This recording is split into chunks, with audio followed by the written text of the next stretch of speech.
गौतम बुद्ध का जीवन। इस विषय में हम बौद्ध धर्म के संस्थापक गौतम बुद्ध के जीवन पर नजर डालेंगे।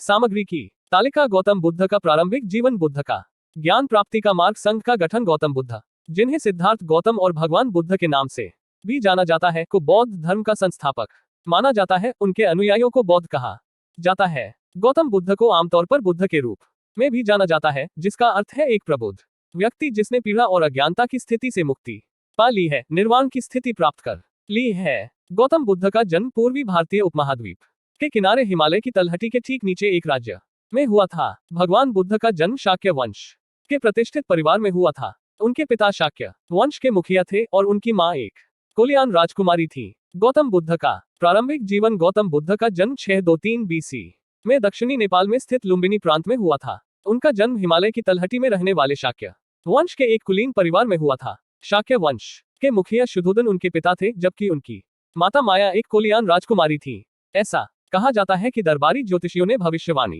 की थी कि वह एक महान ऋषि या बुद्ध बनेंगे। बुद्ध के पिता ने उन्हें बाहरी दुनिया और मानवीय पीड़ा से बचाया और बुद्ध हर उस विलासिता के साथ बड़े हुए जो वह चाहते थे। 29 वर्षों तक आश्रययुक्त और विलासितापूर्ण जीवन जीने के बाद बुद्ध को वास्तविक दुनिया की झलक मिली। कपिलवस्तु की सड़कों पर बुद्ध को एक बूढ़ा आदमी, एक बीमार आदमी और एक शव मिला। उनके सारथी ने उन्हें समझाया कि सभी प्राणी बुढ़ापे, बीमारी और मृत्यु के अधीन है। ये सुनने के बाद बुद्ध को आराम नहीं मिला।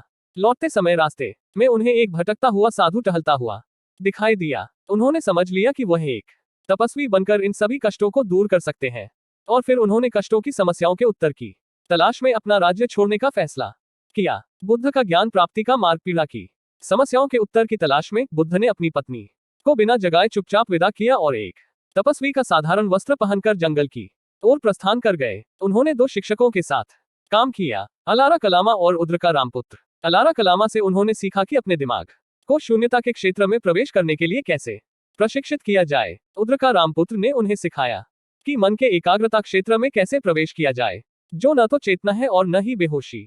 आखिरकार बुद्ध ने मुक्ति की तलाश में अपने दोनों शिक्षकों को छोड़ दिया। 6 वर्षों तक बुद्ध ने अपने 5 अन्य साथियों के साथ चावल के एक दाने खाकर और शरीर के विरुद्ध मन का विरोध करते हुए तपस्या की। बुद्ध द्वारा तपस्या त्यागने का निर्णय लेने के बाद उनके 5 साथियों ने उन्हें छोड़ दिया।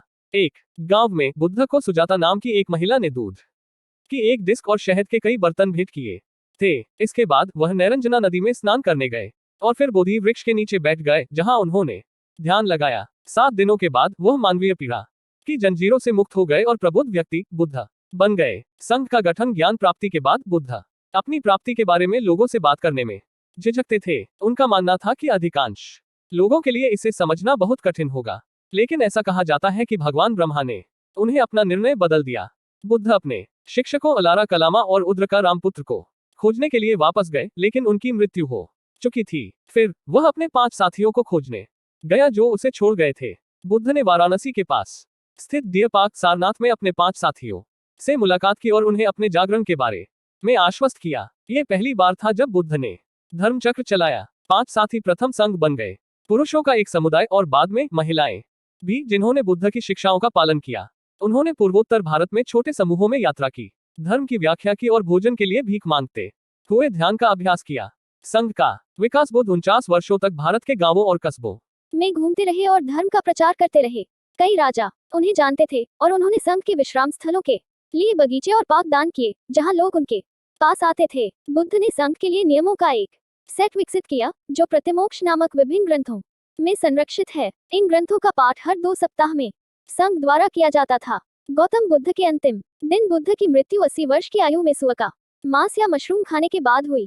उनकी मृत्यु शैया पर एकत्रित भिक्षुओं ने उन्हें यह एहसास कराया कि सब कुछ क्षणभंगुर है। उन्होंने उनसे स्वयं और धर्म की शरण लेने को कहा। उनकी मृत्यु के कुछ शताब्दियों के बाद बुद्ध को भगवान बुद्ध की उपाधि दी गई। निष्कर्ष। सभी सुख सुविधाओं से युक्त एक कुलीन परिवार में जन्मे बुद्ध ने मानव पीड़ा की समस्या का उत्तर खोजने के लिए अपना सब कुछ छोड़ने का फैसला किया। बोधि वृक्ष के नीचे ध्यान करने के बाद उन्हें ज्ञान प्राप्त हुआ और अंततः उन्होंने अपने संघ की मदद से अपनी शिक्षाओं का प्रसार किया। वह बौद्ध धर्म के संस्थापक बने। बुद्ध की मृत्यु का वर्ष अभी भी अनिश्चित है, लेकिन बुद्ध का जीवन और शिक्षाएं उनकी मृत्यु के सदियों बाद भी प्रासंगिक हैं।